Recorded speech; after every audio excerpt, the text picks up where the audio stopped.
not going to go too deep in terms of bios and stuff like that. You could read up on who we are. But a little backstory on Mr. Ryle is that I owe my career in some ways to him. I was a foreign correspondent and for the McClatchy chain, and then came back and was the national chief economics correspondent, and happily covering the economy when we got this call from the folks at ICIJ and said, hey, we have this really interesting leak, and it might be of interest to you. And there was a lot of interest to the Miami Herald. And we worked closely together on the Panama Papers, which changed both of our lives pretty dramatically. And I then went full investigative and ended up many years later with one of their closest partners, OCCRP. So, a small world.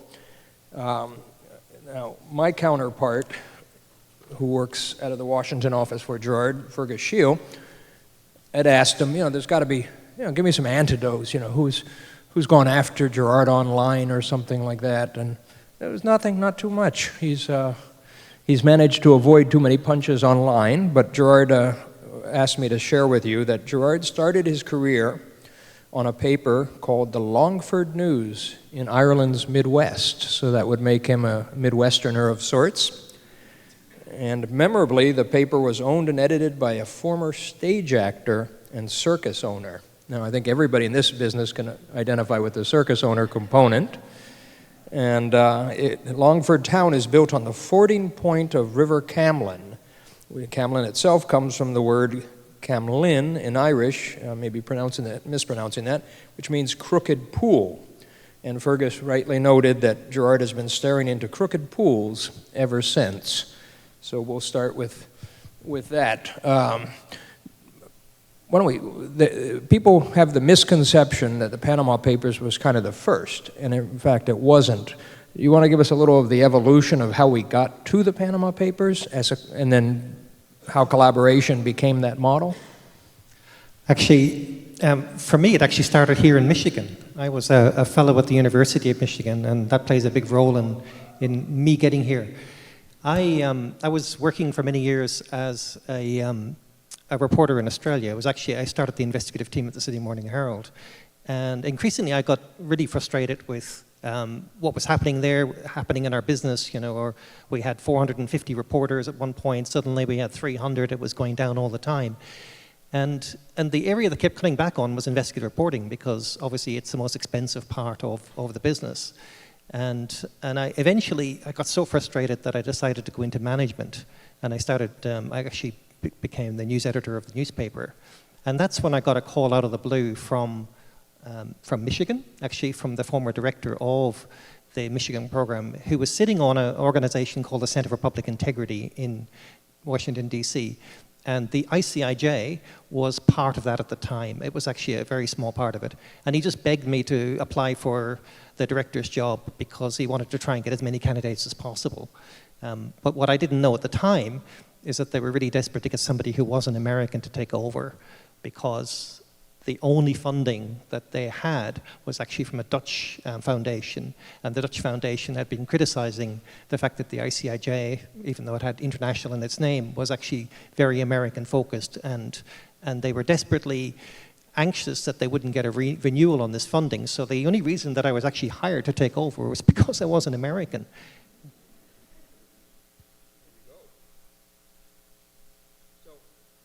The Panama Papers, I guess there's some news for those. Does everybody know what the Panama Papers is? Do we really need to go backwards and give any introduction to what it was? I think everybody good.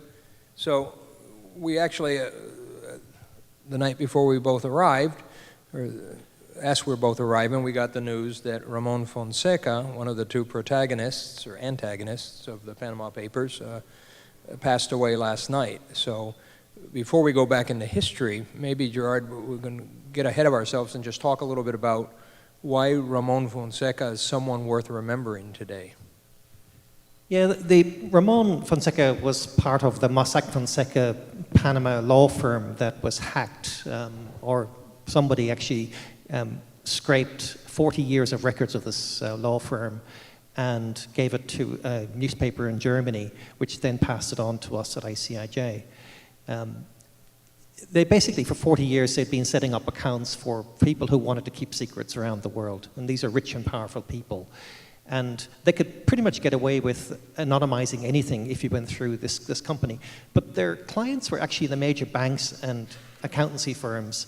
And as far as Mossack Fonseca were concerned, they weren't doing anything wrong. All they were saying is, you know, clients came to us looking for anonymity. We provided that as a service. And they basically said they were like car dealers. And it wasn't their responsibility if that vehicle was later used for a bank robbery. But this anonymous person, John Doe, contacted a reporter in Germany, gave these 40 years, it was like 11.5 million records. So basically every client file, every email, everything for 40 years on this firm. And it was really the biggest leak of offshore records that anyone had ever seen. And it really gave you an insight into how this secret world worked. Because up till now, no one really knew how it worked. All these secrets were kept by these types of firms. And yeah, we basically, once the German reporter contacted me about it, I flew over to Munich. We then negotiated with their newspaper to try and get a couple of months to look at this, because obviously a lot of information.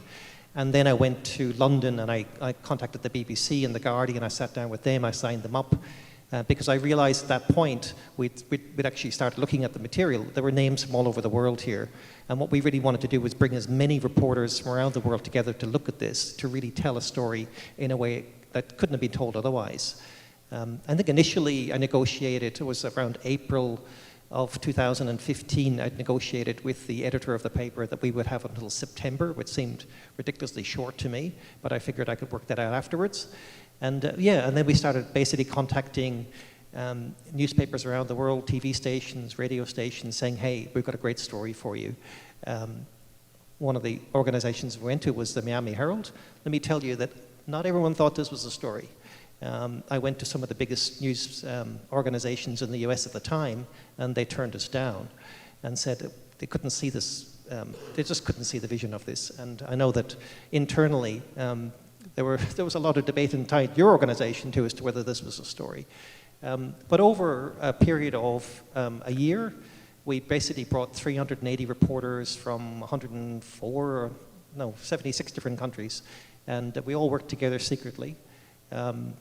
We were a pretty, I told you I went over to the ICIJ. It was in 2011.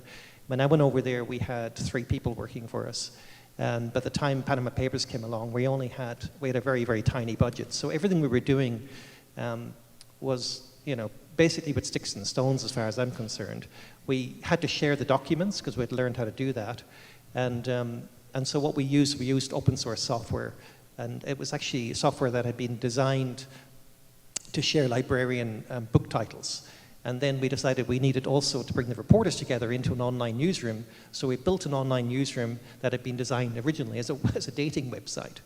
And that's how and so what the reporters did is they went in looking at the documents, and then they went into the online newsroom and then discussed and shared everything that they found. Because at that point, there were only like 2 rules for our collaboration. You had to tell everybody what you were seeing right away, and also ICIJ, we actually decided when we were going to publish. And then really what happened over that period of 12 months is that reporters would see something in the documents, they would go into the online newsroom, they would share it. Often you would share something like one of the stories that emerged from this was these sporting stars that had been putting their image rights into offshore companies in order to avoid taxes in the country where they were applying their trades. And one reporter saw one famous sports star, talked about it in the online newsroom, then somebody else saw somebody else, and then before you knew it, there was a cluster of sports stars. Because like with investigative reporting, what you're looking for all the time, you're looking for patterns. And the patterns began to emerge inside this online newsroom. And one of the biggest patterns, of course, was that we started seeing all these politicians and prime ministers and presidents from around the world that were secretively using offshore companies.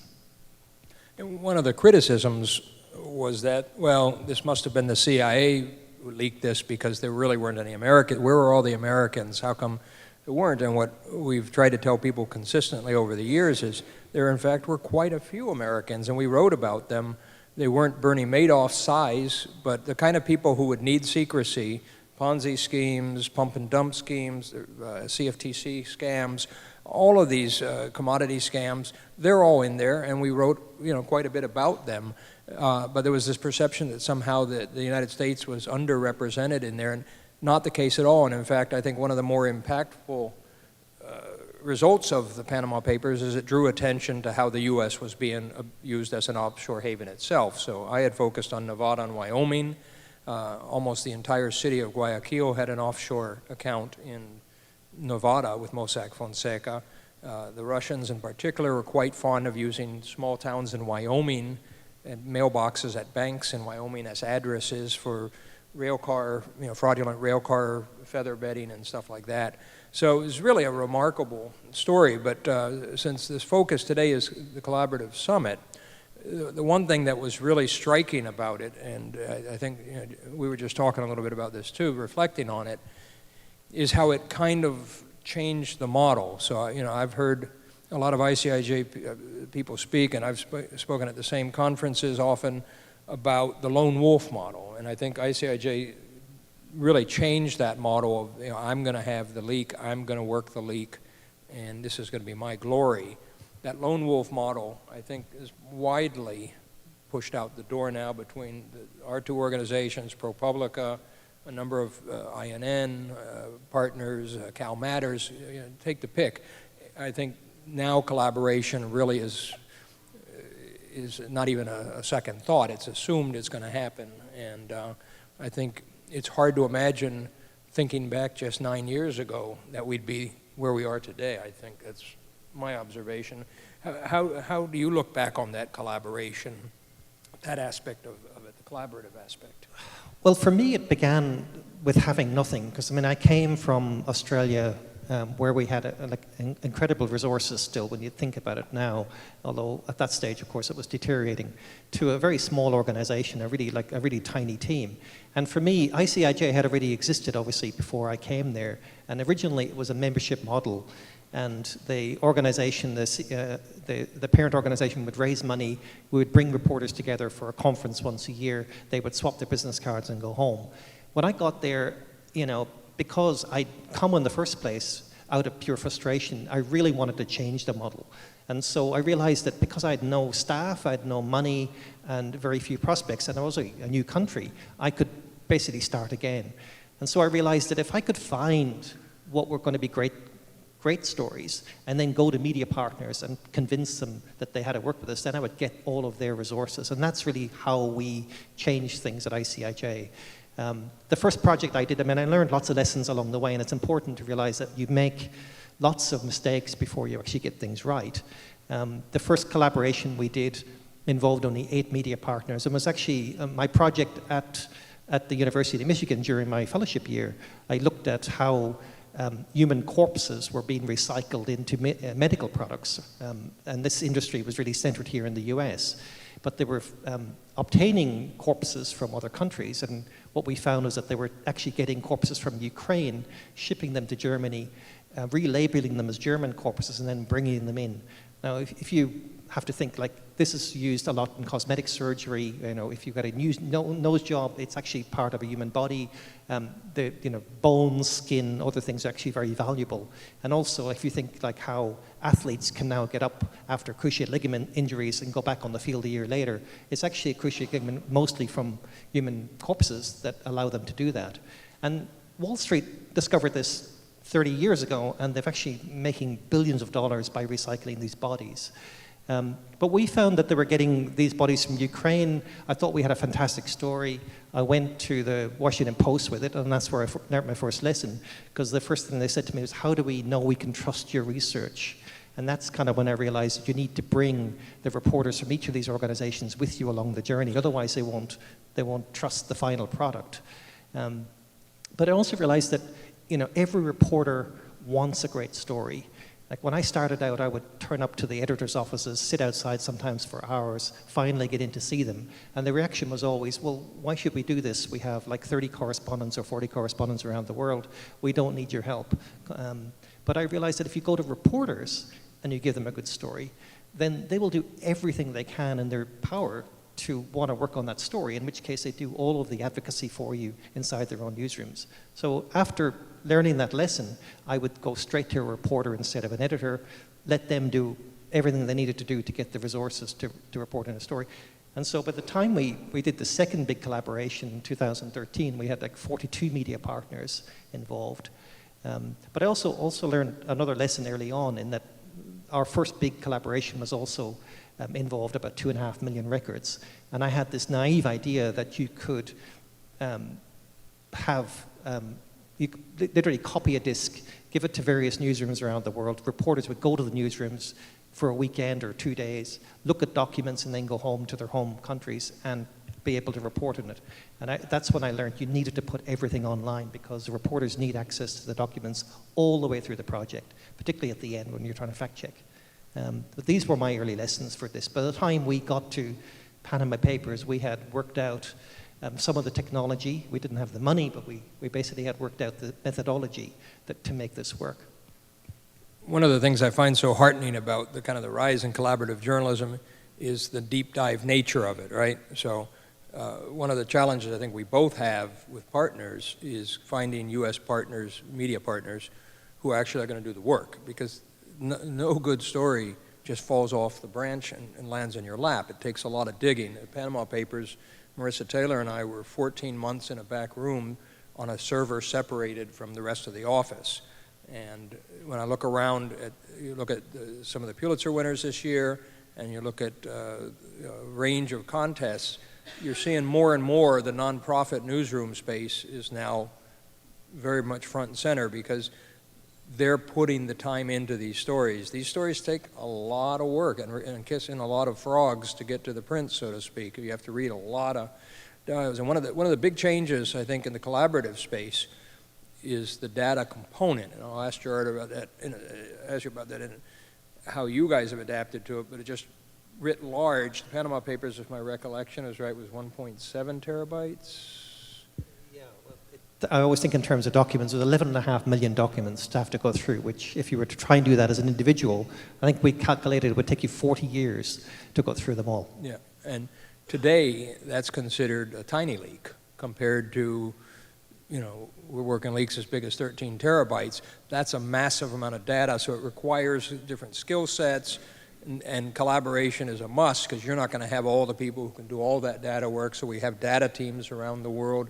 How in your mind, how has the technology evolved? Because when I look back at 2015, it seems like we were almost in the rustic age at how quickly some of this technology has advanced. Yeah, look, I totally agree with you. I think the common myth is that you get a big leak like this and then you just sit down and start writing stories. It doesn't happen that way at all. A good reason to bring in other people is that they're all bringing something unique to the project. I mean, if we've got Nigerian names, you're much better having a Nigerian journalist working with you, because she or he will immediately recognize who's important, not just the publicly available names like the Prime Minister or Cabinet Minister, but it'll be their family names that they'll recognize. So you're bringing in expertise. It's a really good way to cut down the amount of work you have to do as well, because if you can bring in 400 reporters, or in one case we had our biggest project, we had 600 reporters from 150 countries all working together on the same project, it really does save a lot of time. Technology, we immediately realized, again, from that early lesson of knowing you needed to put stuff online, was using technology to your advantage. So, and I think there's a nice irony in this. One of the reasons why I took the job in the first place is that technology was killing investigative reporting in the way it used to be done. And so there's a nice irony now that we can actually use technology to do better reporting. We have now automated a lot of what used to take hours to do. For instance, we can put every member of Congress, every member of the Senate, their family members into our system, and within minutes you'll have results. Now, it still means you have to go back and do that old-fashioned shoe leather work to work out whether it's a story or not. But we can automate fact-checking now. You can use AI across huge data sets. You're talking about we're in a golden age here of information. I want to make a point that when I started out like 35 years ago, just getting information was really, really difficult. It would take you days to get a basic company search done, and then you'd have to go back and do the second one and the third one. Sometimes it's 3 days to do one small thing. Now, the challenge really is making sense of huge amounts of information. And I think we have to catch on to that and use AI, use technology in a better way. I think collaborative working is a good way of doing that, because what we've found along the way is that everyone brings something to the table. You know, for instance, during Panama Papers, we were in a meeting in Munich when one of the Swiss reporters got up and said, "Do you know that we can identify every single passport in the documents and tell you which country these people are from?" And it turns out that he had worked out there was a little code in each passport in each country. Simple thing, yeah. Yeah, a very small thing. But by him sharing that information with everybody, we were suddenly able to find out how many Americans were in the data, how many Brazilians, and it was an amazing breakthrough. So again, it's about collaboration and about sharing. Yeah, for sure. And for those of you who are interested, every passport from countries around the world has the letter P and a less than sign, and then a 3-letter name of a country.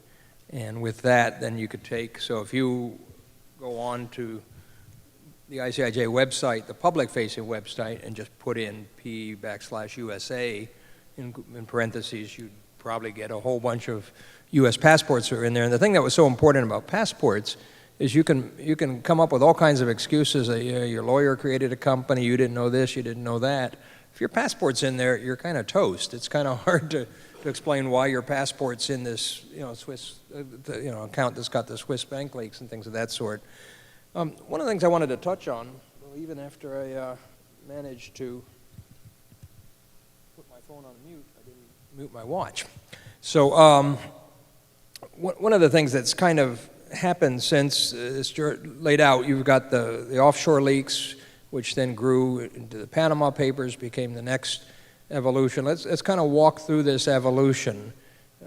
I'll just name the three, and then we can. The three big ones that followed on ICIJ's end were Paradise Papers, FinCEN files, and Pandora Papers. We tackle those a little bit about why those were so important. Yeah, first of all, I'm always a great believer that as a journalist, your best source is your audience. And so if you can let people know that you're interested in something, people will tend to actually find you later and give you more information. So when we did the first project back in 2013, it was actually 2.5 million records from a different offshore law firm. And I said at the time that leaks will beget leaks. People will actually find us and give us more information on this topic if we do it the proper way. And that's precisely what happened. After we'd finished the Pandora Papers, we managed to get a hold of the Paradise Papers, which is 13 million records. And then in 2021, we got a hold of the Pandora Papers. In the meantime, what had started happening is that media organizations watching our methodology were coming forward and giving us really good stories. For instance, BuzzFeed News came forward in 2020 and gave us the FinCEN files, which were a bunch of records that they'd managed to get hold of from a person inside the US financial system, which I think was a finalist for the Pulitzer Prize the following year. But they basically came to us because they realized they needed to share this information. We had all of the methodology down pat. We had the technology at this point as well. So yeah, one lesson I've also learned from all of this is let people know you're interested. Do small stories. The small stories will often become the big stories. Just by a show of hands, how many people have used either the ICIJ or the OCCRP website, the public-facing research tools we each offer? So a couple of you have used them. Okay. For those who are working journalists out there, we both offer public-facing tools and then different levels of access for if you're actually on a project that will help you on certain stories. It's not going to help you do a local story on the school board or whatever, but from an investigative standpoint, if you have a shell company in real estate, or you've got some big buyer of a hotel here and you can't figure out who it is, you just have a shell company, both of us have tools that I think, talk to us afterwards. I think we'd both like to be able to help you dig deeper, and that's, I think, both of our missions in terms of the collaboration. So we've had this kind of evolution in the offshore space, and the offshore space, as we found out in the Panama Papers, was really more than offshore. It was the Swiss banking system. It was this network of offshore providers around the world and ways to move money and how to open and close companies in each jurisdiction. So we found that, the Prime Minister Cameron of Britain had family ties to an offshore. The Pakistani Prime Minister, Iceland's leader fell. A number of, I think there was kind of a growing consciousness that this space involved a bigger question of the income inequality, the power structure in the world. It really signified something else. So what has happened in the background after all these successive leaks is actually a good news story that nobody's really told because we're all too busy doing our work, right? But you've actually had change, right? So the U.S. now has a version of a beneficial ownership registry that every company that has 2 or more employees, 2 to 20 employees or whatever, has to give that ownership information to the Treasury Department. Not perfect. The Commonwealth countries have done something similar. The Swiss banking system really is at least closed to Americans at this point. The John Doe notices from the IRS and the Treasury Department have kind of shut down that component. There are a few places that you can go now with dirty money without, and now the Russian asset tracker and all these things that we've both focused heavily on, Cyprus, your Cyprus Confidential. I think it's harder and harder for bad actors to hide money. Where do you see kind of the gap still in where governments can step in and close some of these things? Some have been addressed. Yeah, look, I think it's very important as journalists that we don't get into the advocacy field. I think our role is very much we have to show that something is wrong. And then, of course, you've got advocates who then propose new legislation and change, and then you've got to put pressure on government officials, basically, to actually make the change. When you have a big collaboration, when it works properly, you're able to go through all three right away. I mean, we got very lucky with Panama Papers. Let me just tell you, the role that luck can also play with your investigation is very important. I think I originally told you we were due to publish a story in September 2015. We managed to gather together reporters in Munich, which is where the Süddeutsche Zeitung, which is the German newspaper, were based. And we had a big gathering like this with all the reporters, and the trick we used at the time was basically because the editor was absolutely adamant that we had to publish quickly, and we were saying it's going to take months more of work. So what we did during that meeting is that we got every single person in the room to introduce themselves. And so 100 people got up basically and said, I'm from Venezuela, and I'm from this place, and I'm from Brazil, and I'm from here. And by the time the last person had introduced themselves, the editor turned to me and said, you can just take as long as you want. And that's how we decided to publish at that stage in February 2016. And then another stroke of luck, Angela Merkel, the German chancellor, started to wane a bit in the polls. And there were these local elections in Germany that at the time we started weren't important at all. But now the Germans are saying, hey, we have to delay again. We have to delay because we can't afford to get in the way of these local elections. So we decided to publish in April. I think it was the 3rd or the 4th of April in 2016. By absolute sheer good luck, that was the day after. The day after we published was when the Iceland Parliament was due to resume. And of course, one of the big names we'd found in the data was the Icelandic Prime Minister.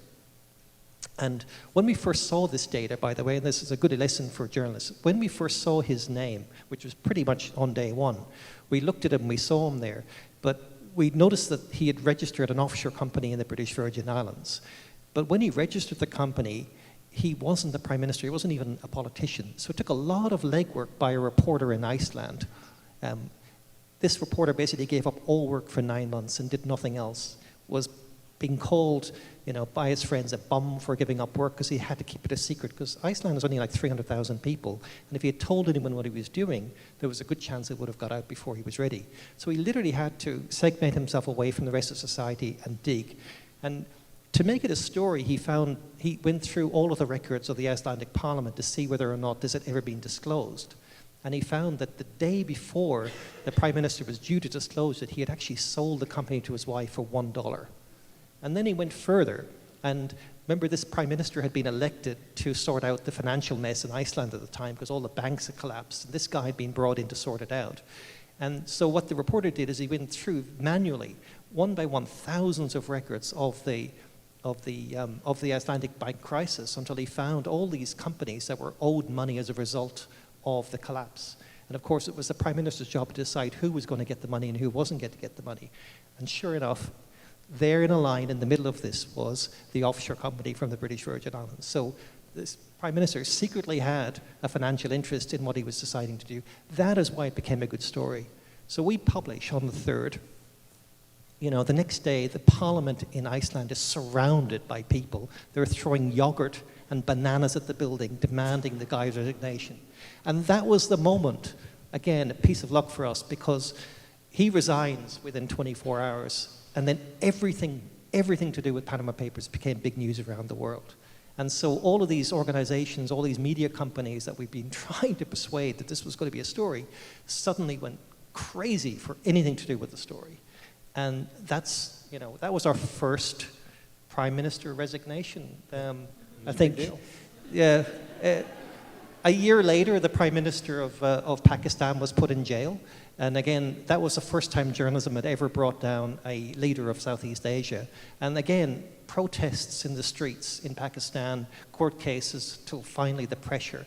Because one thing we learned was that if you have international pressure in some countries, you're more likely to get a result, you know. And then we did have a third prime minister resign, but again, terribly tragic.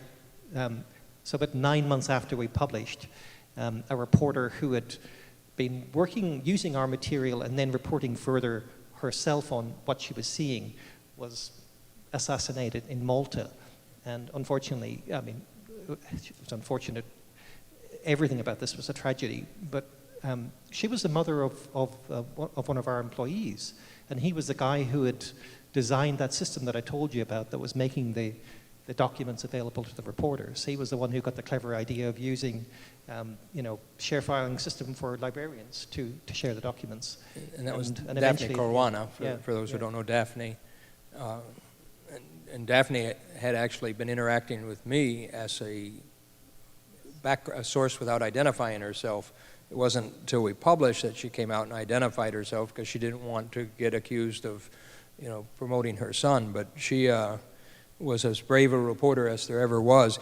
How many folks here have seen the Panama Paper documentary, the one that Alex Winter from Bill and Ted's Excellent Adventure? So at least one person has, a couple people have. I get neither of us get any kickback from this, so we don't benefit, but highly recommend watching it because the scene in Iceland, both the protests are captured wonderfully in that documentary, but the interview with the Prime Minister where he steps in it is just the Mike Wallace moment for all times. It's probably worth reflecting on that one too. So the Icelandic reporter that we had brought into the project told us, and again, this is where you should listen to what people tell you. We were saying, how are we going to confront, because we wanted to confront the Prime Minister with all this information. And he said, if I do it myself, he won't talk to me because, you know, basically he knows that I'm an investigative reporter in Iceland. So what we ended up doing is bringing in the Swedish media partner over to Iceland without making any, you know, without lying or anything. We just basically said that we were doing a documentary, they were doing a documentary on offshore, and they wanted to talk to him because of his outspokenness against offshore companies, believe it or not. And so they put him on camera, and of course he pontificated away about how this was, you know, wrong and evil and no one should do it. And then they said, well, Prime Minister, can you tell me about Wintris? You know, and it was just a classic car crash scene at that point where eventually he gets up from the interview and storms out and they follow him with a camera. And that's, you know, that of course was going to go across the TV in Iceland, which is what led to the protests. But I should point out that we went with all of these questions, Jim, and that interview took place about 3 weeks before publication. Yeah. And so what he tried to do and what his wife tried to do was get the story out ahead of us, which was a bit of a problem with collaboration in that a lot of people know about it and you're running that risk, and every time you bring somebody new in, that risk is going, you know, higher and higher. Yeah, I think one of the lessons learned is precisely we learned how to calibrate how much time you give. Talk a little bit about how Putin front-run us, because Putin's reaction kind of was prescient to today. I think looking back, he showed who he really was. Yeah, again, the Russian reporters, because we're a US organization, and so what we want to do is make sure that we're not showing any malice towards anybody, including Putin. And so we want to be able to put all of the questions that we're going to, that are relevant to the stories to everybody. And of course, that doesn't work in some countries. You know, where I worked in Australia, you would literally ring the person up the night before and put the allegation to them and not really give them a chance to respond. And so when we had, one of our biggest stories in the Panama Papers was about $20 billion that we'd identified that were going through all these offshore accounts, leading to one person. And when we first identified the person, the Russian reporter said, this person is nobody. And he was a cello player in an orchestra in Russia. And they said, look, you're wasting your time. This guy is a nobody. Forget about it. But it turns out we kept digging. The reporters kept digging. There were about 4 reporters in particular who really dug deeper. They found out that this guy was actually the godfather of one of Vladimir Putin's children. And so it was important that we put questions to Mr. Putin. And, you know, imagine writing a letter, which we had to do, Dear Mr. Putin, with about 40 different questions, which went off to the Kremlin. And then he did us a huge favor. I mean, and the Russian reporters were saying, do this the day before, don't, you know. And we said, no, we have to do it, you know. I'd give them a proper amount of time to respond. So we came to a compromise. And we went 1 week before publication, we went to the Kremlin with the questions. And they immediately called a press conference, which was the best thing that could possibly have happened.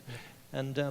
And then basically denounced this organization called ICIJ, and they almost mispronounced us, and said that there was an information attack coming on Russia, and all this was going to happen. Well, you know, at that point, I got phone calls from editors all over the world saying we have to publish right away. We were due to go the following week. But I just, you know, my attitude was, this is just building an audience for our story. And I was also amused because I was still going to some big media companies here in America in particular with the story, and they kept telling me it wasn't a story. So it couldn't have been a better compromise. And anyway, and we started getting all these calls as well saying, what story's coming out? So by the time we published, of course, everyone was taking it very seriously. And in fairness to Putin, he was the first to confirm that everything was true. True, exactly. Yeah. And because he then realized that we had all his enemies in there as well. We had Prime Minister of England, we had Petro Poroshenko in Ukraine, and then he just basically said, sorry. So we have 1 hour left. Anyway, his explanation for the 20 billion, he said it was to buy musical instruments. Yes, these cellos are very, very expensive, but he had a strategy where each day he responded with a little more information. So he ended up, one day it was Goldman Sachs was behind it, and the Jews. He pulled the anti-Semite card, which is kind of curious today now that Zelensky's a Nazi. Looking back on those comments, but he, you know, over several days he tried to front run it, and then one of the more curious things, and the last question or last point. The Edward Snowden. So nobody was real happy about coming out at like 5 p.m. on Sunday afternoon. Certainly the Miami Herald wasn't thrilled about that. And then Edward Snowden tweeted, before we went live, tweeted out about the Panama Papers. To this day, I don't think Gerard's going to confess here, but we don't know how the hell he knew, and I suspect you can put 2 and 2 together where he was staying, but it was, once Snowden tweeted us, it really, really took off. Yeah, look, social media went crazy. I mean, everyone went crazy. The stories, you know, I mean, I had gone to a big media outlet for months and months and months all the way through, and they kept saying, you know, come back. So about 5 weeks before publication, I went to them and I said, you know, you've got to run the story. It's got to be huge, you know. And they said, okay. I said, I've got a European, it'll bring down a European Prime Minister. And there was silence from the guy. He's a TV producer. And I said, okay, well, I've got $20 billion of Vladimir Putin's money that we can trace. And again, there was silence. And then he said to me, what else you got, Gerard? So if you think that everyone can see a story before it happens, forget about it. Sometimes you just cannot see it until basically till it's suddenly blasting out across the world. Yeah, other factors kind of drive it. So in our newsroom, you'll see in the movie, if you watch the movie, that we had a top person who tried to kill our participation, didn't have enough local angle, nothing in it for us. And one of the greatest days of my life was having to hear him say, congratulations for winning the Pulitzer, I guess I was wrong. So you don't get those moments very often in a newsroom either.